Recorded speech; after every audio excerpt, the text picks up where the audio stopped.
मखसूस नशिस्तों का फ़ैसला कल सुप्रीम कोर्ट कल सुबह 9 बजे 9:30 बजे उसका ऐलान करेगी और उसके ऊपर क्या मुमकिनात हैं अभी सिर्फ उसके ऊपर हम राय दे सकेंगे। आज के प्रोग्राम में क्या फ़ैसला होगा ये तो कल ही मालूम होगा, लेकिन पॉसिबिलिटी उसमें 2-3 जो सामने नज़र आती हैं। सर फहरिस्त तो ये मामला हो सकता है कि पार्लिमान को केस सुप्रीम कोर्ट वापस भिजवा दे कि ये सीट्स जिसके ऊपर ये तनाज़ा चल रहा है इसके ऊपर बाकायदा कानून साजी की जाए या आइनी तरमीम करके तय किया जाए कि इसकी फ़्यूचर में क्या शक्ल होगी, क्योंकि एक बाद मामला के ऊपर अगर आइन खामोश है और माजी के उसके अंदर कोई वाज़े किस्म की नज़ीर नहीं मिलती तो पार्लिमान को कानून साजी का हक़ है, तो सुप्रीम कोर्ट उसे दोबारा पार्लिमान के पास भेज सकती है। एक शक्ल ये हो सकती है कि पाकिस्तान तहरीक इंसाफ के मामले में सुप्रीम कोर्ट ने ख़ुद एडमिट कर लिया कि सुप्रीम कोर्ट का जो फ़ैसला है उसकी इलेक्शन कमीशन ऑफ पाकिस्तान ने मिस इंटरप्रटेशन की, गलत तशरीह की, जिसके नतीजे में पीटीआई के वो अरकान जिनके पास टिकट भी थे उनको आज़ाद डिक्लेयर कर दिया और ये गलत काम किया। और 9 ऐसे पीटीआई के अरकान थे जिनके पास पार्टी टिकट भी था और एफिडेविट भी उन्होंने जमा करवाया हुआ था, तो पार्लिमानी पार्टी भी उनकी मार में वजूद में आ जाती है। तो दूसरी शक्ल ये हो सकती है कि सुप्रीम कोर्ट उस गलती की इस्लाह करते हुए दोबारा से मौका दे दे कि तमाम आज़ाद अरकान अगर पीटीआई में जाना चाहें तो पीटीआई में चले जाएं। ये बड़ा अनप्रेसिडेंटेड डिसीजन होगा। और तीसरी शक्ल हुकूमती पार्टी जो चाहती है कि जो सीटें अलॉट की गई नून लीग को या पीपल्स पार्टी को वो एज़ इट इज़ उनका हक़ है उनको दी जाएँ, क्योंकि PTI as parliamentary party exist नहीं करती। ये 3 पॉसिबिलिटीज़ हो सकती हैं। सुप्रीम कोर्ट किस तरफ जाती है, बाज़ लोगों की राय है कि एक स्प्लिट जजमेंट आएगी। मैं इसके ऊपर ज़्यादा तबसरा नहीं करूँगा, क्योंकि प्रोसीडिंग के दौरान बाज़ जजेस जो थे बड़ी स्ट्रॉन्ग पोजीशंस लेते थे जिससे लगता था कि उनका जहन क्या है वो कुछ रिफ्लेक्शन उसकी मिलती थी।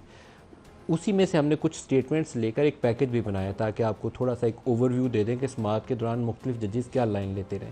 आप खुद से अपनी जजमेंट बनाइए, देखिए कल राजा साहब आपसे भी सच नहीं बोला जा रहा। 2018 में जी पीएमएलएन के साथ वही हो रहा था जो आज पीटीआई के साथ हो रहा है। चलें आगे बढ़िए ना प्लीज। मुझे अर्ज करने दें काइंडली। अवाम ने किसी इंडिपेंडेंट को वोट नहीं दिया था, अवाम ने उस कैंडिडेट को वोट दिया था जिसको एक पार्टी सपोर्ट कर रही थी। चलें आगे बढ़िए ना प्लीज। 87 सीट्स थी, इनके जो कॉन्स्टिट्यूएंसी के जो वोटर्स थे, किसी ने कोई डिमॉन्स्ट्रेशन किया कि आपने एसआईसी को क्यों ज्वाइन करा? Can we make the point now? भाई हमें पता ही नहीं आप क्या हैं, आप एक कागज का टुकड़ा हैं, सॉरी बुरा ना मानिए, मगर आपका नाम मैंने पहले कभी सुना ही नहीं था। 2 पॉलिटिकल पार्टीज हैं जिन्होंने एक सीट ली है। जी जी इस एग्जांपल जी बाकी 264 सीट्स इंडिपेंडेंट के पास। जी ठीक है, तो अब एक सीट जो पार्टीज ने ली है वो 70 वोट्स ले लेंगे?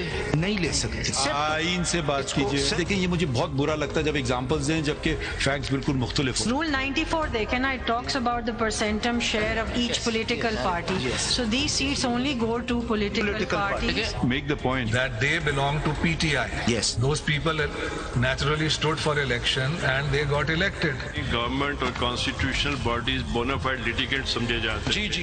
अब तो ईसीपीबी मुकदमा जीतने आई है like an ordinary litigant. Acting as if there are adversaries. कुछ फैक्ट्स इसके अंदर बिल्कुल क्लियर अब हमारे सामने है कि एक तो सुप्रीम कोर्ट ने बल्ले के निशान के ऊपर फैसला लिया था, उसको गलत इंटरप्रेट करते हुए इलेक्शन कमीशन ने पीटीआई के तमाम अरकान को आज़ाद डिक्लेयर कर दिया। ये अब फैक्ट है जो सुप्रीम कोर्ट ने खुद अपनी ऑब्जर्वेशंस के अंदर इसको साबित कर दिया और तय कर दिया। क्या उन अरकान को दोबारा मौका मिलना चाहिए? जस्टिस मंसूर अली शाह ने एक मौके के ऊपर ये ऑब्जर्वेशन दी कि अगर इस तरफ सोचा जाए तो क्या अब उनको वो 3 दिन की मोहलत दी जा सकती है, ये भी एक पॉसिबिलिटी हो सकती है, लेकिन जजेस का फैसला आएगा तो बात तय होगी। एक और जो लाहौर में इमरान खान के आजकल क्योंकि ढेरों सैकड़ों के हिसाब से केस चलते हैं, तो इंसदाद दहशत गर्दी की अदालत में 9 मई के वाक़यात के हवाले से उनका केस चल रहा था। वहाँ जो जज साहब ने फ़ैसला लिखा है वो पढ़ने के काबिल है। मैं उसके ऊपर आपको कुछ 2-4 मोटे नुकात पढ़ के बताता हूँ। बानी पीटीआई इमरान खान 9 मई के मुकदमात में अबूरी ज़मानतें खारिज करने का अदालत ने फ़ैसला किया। 2 सरकारी गवाहों के नाम नहीं है, ने बयान दिया कि 7 मई को शाम 5 बजे ज़मान पार्क में मीटिंग हुई। हदायत दी गई कि इमरान खान की गिरफ़्तारी हुई तो यास्मीन राशिद की क़यादत में वर्कर्स को इकट्ठा किया जाएगा और ये फ़ैसला हुआ कि गिरफ़्तारी पर फ़ौजी तनसीबात पर हमला करके हुकूमत को प्रेशराइज़ किया जाएगा। 9 मई को इमरान खान ने बयान दिया कि अगर इन्हें गिरफ़्तार किया गया तो मुल्की हालात श्रीलंका जैसे होंगे। प्रोसिक्यूशन ने कहा कि इमरान खान के वीडियो पैगामात का ट्रांसक्रिप्ट अदालत में जमा करा दिया है। मुजरमाना साजिश से पुरअमन जो एहतजाज की बजाय अगर किसी आप सरकारी बिल्डिंग पर अटैक करते हैं तो वो दहशत गर्दी बन जाती है। इश्ताल अंगेज़ पैगामात देना और इसे आगे फैलाकर आर्मी तनसीबात पर हमला दहशत गर्दी के ज़ुमरे में आता है। अबूरी ज़मानत उसका हक़ नहीं, ये इतनी पावरफुल लाइन है, ये मैं आपको अंग्रेज़ी भी इसकी सुनाता हूँ। अबूरी ज़मानत उसका हक़ नहीं जिसने हुकूमत का तख्ता उलटने की साजिश की हो, इसी बिना पर इमरान खान की ज़मानत की दरख्वास्त खारिज की जाती है। ये जो उन्होंने लाइन इसके ऊपर अंग्रेज़ी में अपने फ़ैसले के अंदर तहरीर की है ना जी, वो कहती है इमरान खान और सीनियर PTI लीडरशिप और protesters accused having common object to wage war against the state to topple over the government. ये उन्होंने अपना कंक्लूडिंग पैरा लिखा है, जिसके बाद उन्होंने इनकी ज़मानत डिसमिस की है। To wage war against the state, बड़ी पावरफुल स्टेटमेंट है। ज़रताज, पहले आप ही अपनी तवक्कुआत बता दें, कल के फ़ैसले से क्या आपकी उम्मीदें आ रहा से? ना उम्मीद पे दुनिया है, ना स्पेकुलेशन है, ना मेरी कोई एजम्पशन है। सिर्फ मेरिट के ऊपर फैसला चाहिए पूरे मुल्क के अंदर। क्या मेरिट क्या कहता है? मेरिट ये कहता है कि पाकिस्तान तहरीक इंसाफ को ये सीटें मिलनी चाहिए। उसकी वजह यह कि 8 फरवरी को इमरान खान के नाम पे वोट मिला है, हमारी ये सीट है। बंदर बाट किसी भी पॉलिटिकल पार्टी को या उसके ऊपर ओथ लेके नहीं करना चाहिए।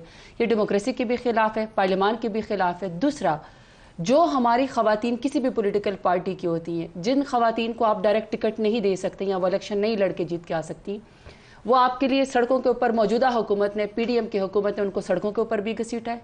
अभी तक वो जेल भी काट रही हैं, उनके घर और चादर और चार दीवारी को भी पामाल किया है। हर जुल्म जबर जो स्टेट कर सकती थी PMLN की हुकूमत, वो हमारी ख़वातीन के साथ हुआ है। अभी भी वो जेल के अंदर है। 60% इजाफा 21 अप्रैल 2024 की आई थिंक इनकी अपनी स्टैंडिंग कमेटी की वो है रिपोर्ट है, जिसमें कहा है कि PDM की हुकूमत में 60% ख़वातीन कैदियों की तादाद में इजाफा हुआ है, विच इज़ वेरी शेमफुल। किसी महंगाई में भी इजाफा हुआ है और इस तरह ख़वातीन को हरास करने में, इम्प्रिजन करने में भी इजाफा हुआ है। वहाँ पे उस ख़वातीन को हमने ओब्लाइज करना है। कोई मेरी खाला या कोई किसी की फूफी नहीं है, हमारी पॉलिटिकल वर्कर्स है। उनका ये राइट है कि जब हमने अपना इलेक्शन इमरान खान के नाम पर जीता तो मेरी पार्टी के ख़वातीन, मेरी पार्टी के माइनॉरिटीज़ कि बड़े बड़े लोगों ने इमरान खान का साथ जुल्म और जबर के बाद या ब्लैकमेलिंग के बाद या लोटा होने के बाद या ज़मीर फरोशी के बाद जब खान साहब का साथ छोड़ा, ये ख़वातीन, ये वर्कर, ये माइनॉरिटीज़ इमरान खान के नज़रिए के साथ खड़े रहे, अभी भी खड़े हैं। ये हमारा राइट है कि हमें यह हक दिया जाए, पार्लियामान में हमारी ख़वातीन आए, हमारी माइनॉरिटीज़ आए। अगर आज आपने ये प्रेसिडेंट सेट कर दिया कि आप हमारी सीटों के ऊपर बंदर बांट कर रहेंगे, तो ये बहुत बड़ा चैप्टर है, ये बदनुमा दाग होगा पाकिस्तान की सियासत के ऊपर, डेमोक्रेसी के ऊपर। जीतता कोई और है, आप रिजल्ट किसी और को देते हैं। पहले आपने फॉर्म 45 वाले को फॉर्म 47 के ऊपर जो है वो गड़बड़ करके फॉर्म 47 वालों को ज़बरदस्ती हमारे सर के ऊपर बिठाया। जो मुल्क का बेड़ा गर्क इकॉनमी का हुआ, ये अपने अदाद शुमार में मान रहे हैं PMLN वाले कि हमारी रजीम चेंज के बाद के ऊपर 6.1% पे GDP की ग्रोथ थी, अब ये माइनस के अंदर आ गए और 3.2 समथिंग पे करने की ये कोशिश करेंगे और ये भंगड़े डालेंगे। उस रजीम चेंज के बाद अगर आपसे हुकूमत नहीं संभल रही, आपसे फैसले नहीं सही हो रहे, आप इस काबिल नहीं है, आपकी कन्विक्शन नहीं है, आपका विजन नहीं है, वहाँ पे मजीद इस मुल्क के साथ ज्यादती मत करें कि आप हमारी ख़वातीन और हमारी माइनॉरिटीज़ की सीट अपने आप बांट लें। और सॉरी, एक चीज़ की, अगर फर्ज करें कोई टेक्निकलिटीज़ है, हमारी पार्टी का निशान चीना, हमारी पार्टी के लीडर इमरान खान को 31 साल के रातों रात बोगस केस के अंदर सजा दी, उनकी बेगम साहिबा के ऊपर घटिया इद्दत का केस बनाया। वहाँ पे अगर किसी की इंटरप्रिटेशन गलत हुई है ना, सुप्रीम कोर्ट ने अपनी इस प्रोसीडिंग के अंदर माना है कि जो हमसे बल्ले का निशान छीना गया था लेकिन हमारी पार्टी ख़त्म नहीं हुई थी, ये हमारा वो तो नहीं था। हम तो पाकिस्तान तहरीक इंसाफ इमरान खान के नाम पे वोट लेकर आए, हमारा अपना जाते तो कोई वोट नहीं है, तो ये हमारे राइट है। माइनॉरिटीज की सीट और पार्टी के पास रहनी चाहिए या PTI को जानी चाहिए, जिनका हक है? जी, बिस्मिल्लाहिर्रहमानिर्रहीम। नदीम साहब, बहुत शुक्रिया जी अपने शो में दावत देने का। देखिए, कोर्ट प्रोसीडिंग्स हुई हैं, मामला बहुत ज़ेर बहस आया, पता नहीं कितना पचीदा है कि मेरे ख्याल से महफूज होने के बाद भी कोई 1 या 2 सेशन अब हो गए हैं जी फुल कोर्ट के। उसके बाद अब ये फ़ैसला कल सुनाया जाएगा और फ़ैसला अहम है, ये एक अहम नैयत का फ़ैसला। देखिए, मेरे ख्याल से तो जी जितनी मेरी अंडरस्टैंडिंग है आइन और कानून की, और यकीनन कानूनदानों से और इन जजेस से तो कम ही होगी, सॉरी लॉयर्स जो इसको कर रहे हैं, बट सेक्शन 104 है आपके इलेक्शंस एक्ट का, जिसकी सब सेक्शन 1 वाज़े तौर पे कहती है कि जमातों ने एक वक्त से पहले, इलेक्शन से पहले अपनी लिस्टें भी जमा करानी होती हैं, उन कैंडिडेट्स ने अपने नॉमिनेशन पेपर भी जमा कराने होते हैं। और सेक्शन 104 का सब सेक्शन 4 ये कहता है कि अगर जो आपकी पहले लिस्टें एग्जॉस्ट हो जाएँ तो उसके बाद आप मज़ीद नाम दे सकते हैं। ये मयार सुन्नी इत्तेहाद काउंसिल पे नहीं उतरता, ये वाज़ेह बात है। और जितने ज़्यादा इनके सामने लॉयर्स का रोस्टर है PTI के पास, हमें बताया जाता है जी फ्रंट रो इनकी भरी पड़ी होती है बुकला से, तो ये वाज़ेह सी चीज़ इनको सुन्नी इत्तेहाद काउंसिल ज्वाइन करते हुए क्या इनको नज़र नहीं आई थी? आज अगर ये कह रहे होते ना जी कि चलें ये समझते हैं इनसे सिंबल गलत छीना गया, तो आज ये अपनी PTI की लिस्टों पर खड़े होते तो अलग शायद बात थी, फिर आप वो एक अलहदा केस था, उसका फैसला होता, पीटीआई नजर आती, कभी कहीं बीच में मामला आया। आपको लगता नहीं है कि सुप्रीम कोर्ट और इलेक्शन कमीशन अपने फैसलों के जिम्मेदार हैं, उसकी नहीं, सजा किसी और को नहीं मिलनी चाहिए? नहीं, मैं कह रहा हूँ नदीम साहब, जो इस कोर्ट में और इस केस में एक क्वेश्चन आपके सामने, इसी केस के अंदर पीटीआई एक फरीक के तौर पर खड़ी है ना, मगर तो मैं पीटीआई को सजा मिली इलेक्शन कमीशन और सुप्रीम कोर्ट के फैसलों की। मैं कह रहा हूं आप उस पे बहस कर लें कि पीटीआई की बनती नहीं बनती। सुन्नी इत्तेहाद काउंसिल ज्वाइन करने के बाद पीटीआई की बनती है, आप बता दें। नहीं सर, देखिए मैं कह रहा हूं वो तो एक अलग इलेक्शन कमीशन ने बता दें, पीटीआई को मिली, वो इलेक्शन कमीशन ने फैसला किया, सुप्रीम कोर्ट ने उस पर फैसला करना है। मगर बात यह है कि सुन्नी इत्तेहाद काउंसिल को तो हरगिज नहीं बनती, और ये हकीकत आपकी कैसे बनती है सर, ये तो बताएं। अच्छा, मैं आपको देखिए, again it's an unprecedented situation जिसमें कोर्ट ने फैसला करना है। मगर आप अगर देखिए इन द पास्ट, जो मेरी अंडरस्टैंडिंग है वो ये है कि आपकी जनरल नशिस्तों पर जब कैंडिडेट सिलेक्शन लड़ लेते हैं, उसके बाद आज़ाद कैंडिडेट्स जो आज़ाद रहना का फैसला करते हैं, बाकी जो कैंडिडेट्स बचते हैं जमातों के, उन जमातों की प्रोपोर्शन, उनकी सीट्स की प्रोपोर्शन में रिजर्व सीटें तकसीम की जाती हैं। अगर तो सुन्नी इत्तेहाद काउंसिल की ये सीटें नहीं बनती, जो बज़ाहिर नहीं बनती, तो उस रिजर्व सीट्स के लिए के मकसद के लिए पीटीआई के ये कैंडिडेट्स आज़ाद तस्वर किए जाते हैं, और उस सूरत में फिर ये बाकिया जमातों की बनती है।